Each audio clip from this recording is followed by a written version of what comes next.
Today, I had bad dream number 1 again. I wonder if there's a way to stop having dreams like that one. Maybe if I could come up with a good dream.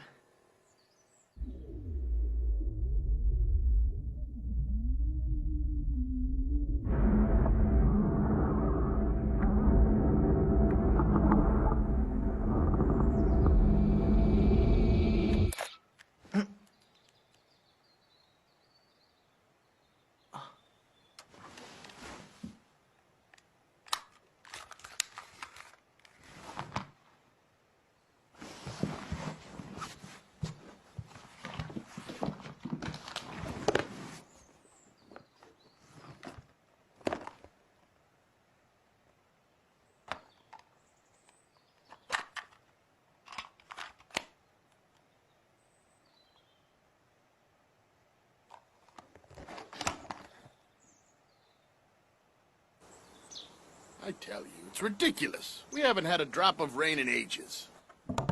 Would you like to step inside for a bit?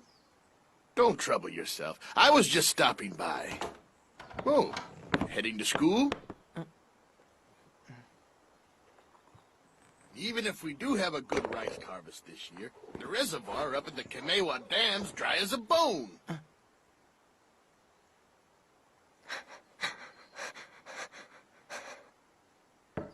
Well, let's leave it at that. We'll talk about our rice purchase a little later, all right? Oh, really gotta stop running my mouth like that. Beg your pardon. See you after school.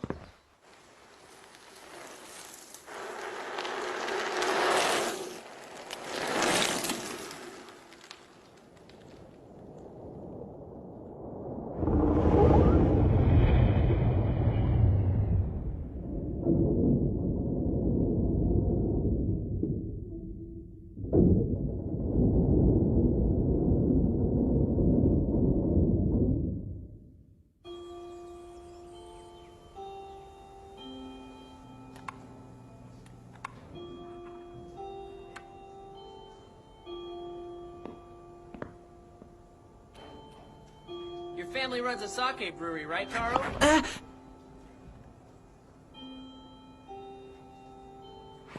Yeah, that's right. They must be landowners from way back, huh? Maybe. I'm not really sure. I get it. That's why your sister... What was her name, Mizuka? Why you and her were kidnapped back then. This is awesome. It's like being friends with a celebrity or something. You were all over the news. Actually, I've been reading all about the case online. They say the police screwed up and accidentally killed the kidnapper.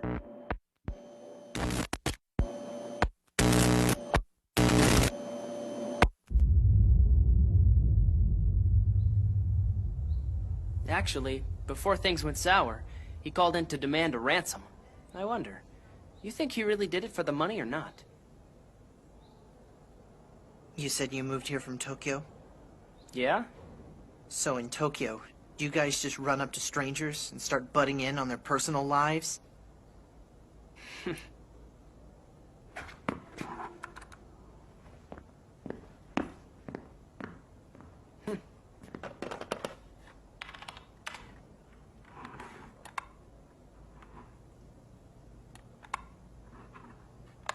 Out-of-body experiences?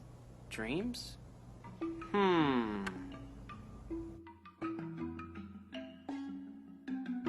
September 22nd, 1996. Yoshiya Komori, the proprietor of a local sake brewery in Suwarton, reported his 2 children missing. The victims were his daughter, Mizuka, age 8, and her brother Taro, age 3. Late that night, Komori received a phone call from the kidnapper, demanding a ransom for their return.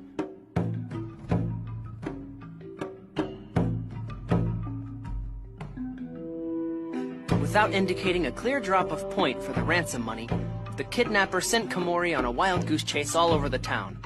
Eventually, he requested that Komori park his car near a highway junction and toss a briefcase filled with money from the overpass. However, perhaps due to the large number of police staking out the area, the perpetrator never appeared to retrieve the ransom. Meanwhile, another police team managed to trace the signal from the man's prepaid cell phone to a location just outside of town. Upon investigation, they discovered a suspicious white van parked at a vacant pachinko parlor on a nearby highway. Finding the van empty, they immediately stormed the building. Before he could be apprehended, the man fled the scene. Running out to the nearby highway, he was hit by a truck and died instantly.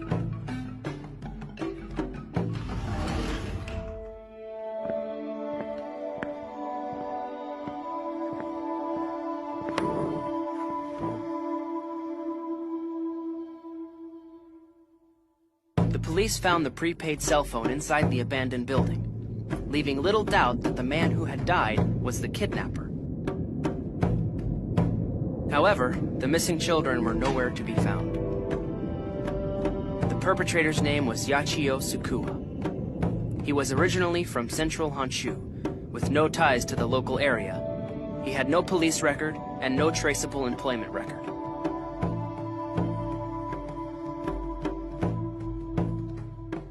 With the kidnapper dead, the police were unable to locate the missing children, even after a 4-day search.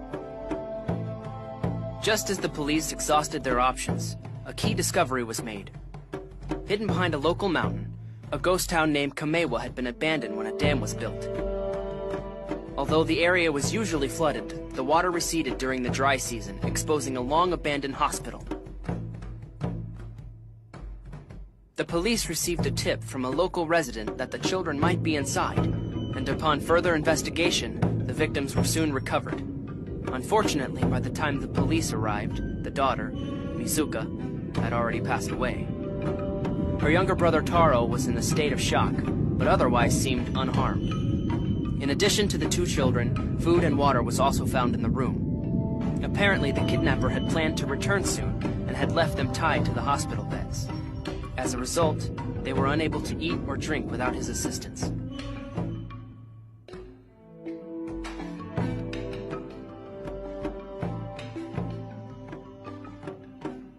During the 6 months leading up to the incident, numerous cases of missing children were reported all over Western Japan. However, no ransom was demanded in any of these incidents.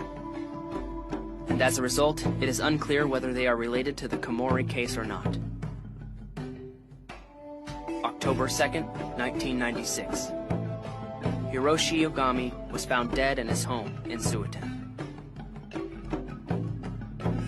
He was the assistant leader of a local religious group known as the Ogami sect.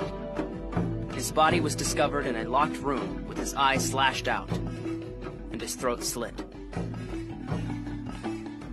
Although he left no note behind, the police concluded that it was a suicide. 1 week prior to Ogami's death, a kidnapping had occurred in Suiten, leading to speculation that the two incidents were related. However, no conclusive evidence was ever discovered.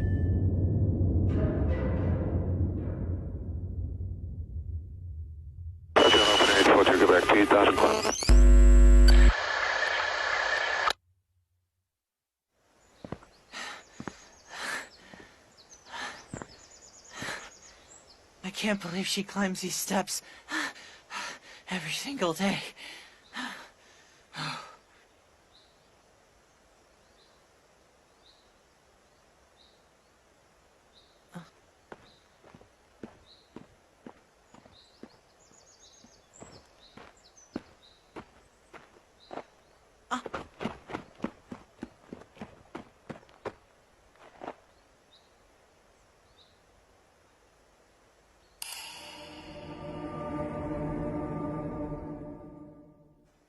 It's here! I can't believe it's really here!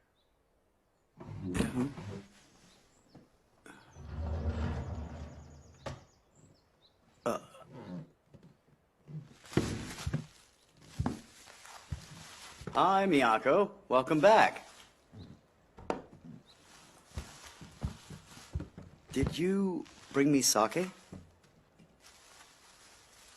Hey, it's fine. I'll take care of it later. I think someone might be here. What do you mean? There's a bicycle outside. Huh?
Something isn't right.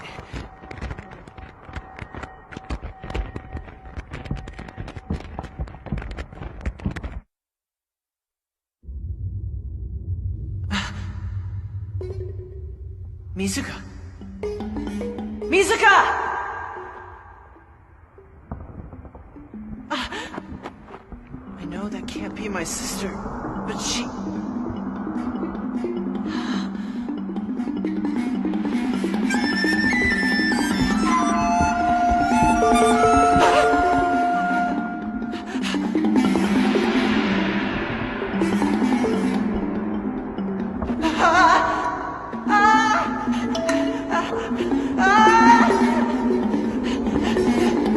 There's no way! This is a dream! I gotta wake up! Come on! Wake up! Wake up!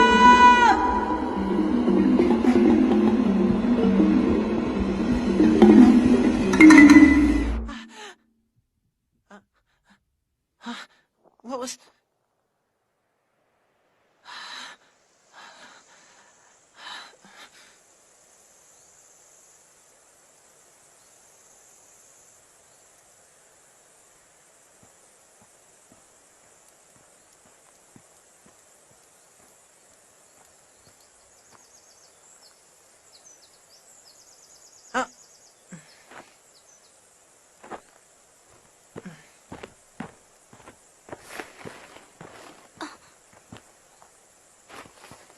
I'm sorry. This isn't a place for kids to come play. Yeah, look who's talking. You're younger than me.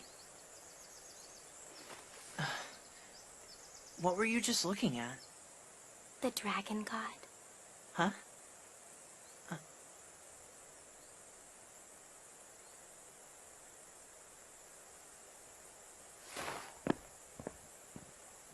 Hey, What is it? the other day, when you were on the steps, did you see me?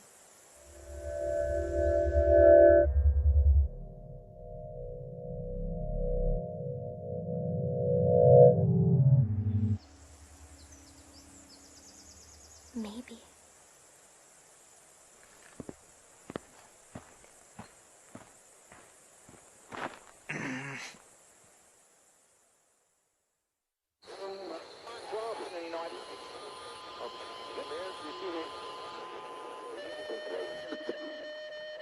I know she saw me, little brat.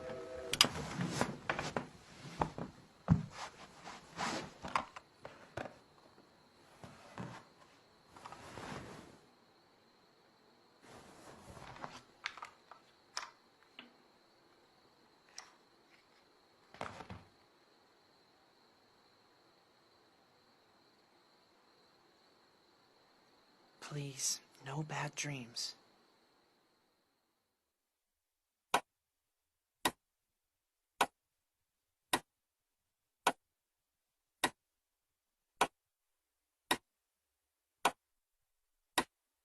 I think I was waiting for my sister to get off school. And then she came to meet you, correct? I think so, but somehow it was like I couldn't see her face. You don't have to force yourself to remember if you don't want to.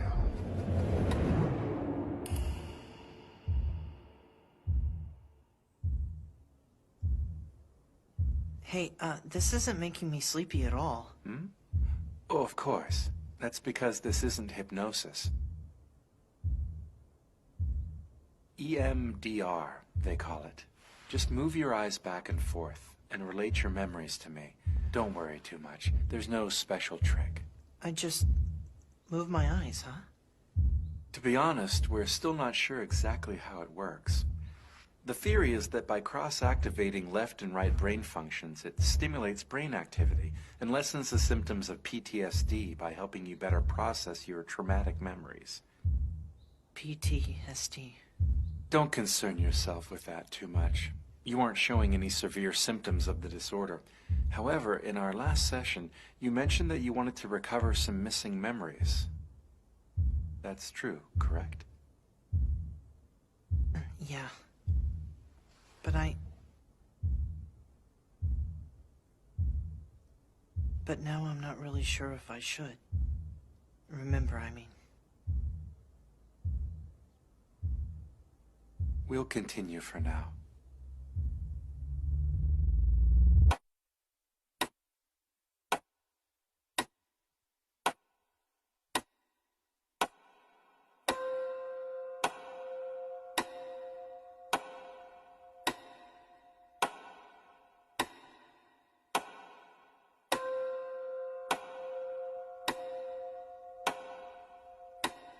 It's all right. You're safe now. The giant is gone. He can't hurt you.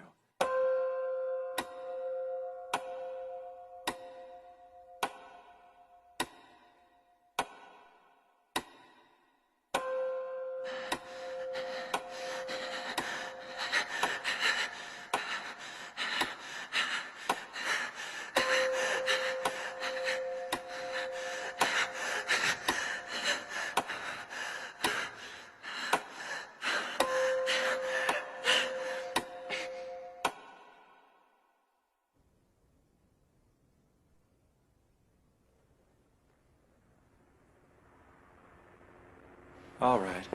That should be enough for today.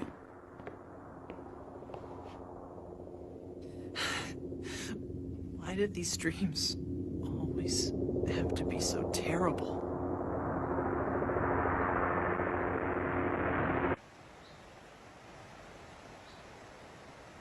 Really?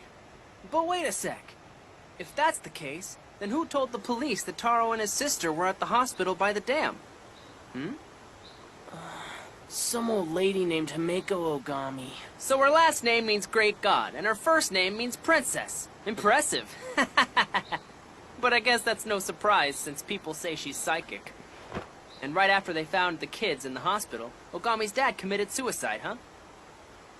I guess when you look at it that way, it's no wonder people thought he was involved. Pretty fishy. It was just a rumor. I wouldn't jump to conclusions or anything. Wow! Wow! Wow! Well, I'll be damned. This town's fun after all. I gotta admit, this country scenery doesn't do much for me. But on the other hand, the dark underbelly is rather nice. Well, this is nothing new, really. There's always been rumors about the hospital by the dam. Now this I gotta hear. What kind of rumors?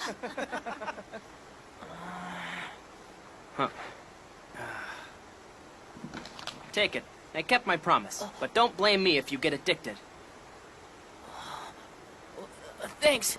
So, do you like her? Guess I never noticed her before, you know. But she's totally hot.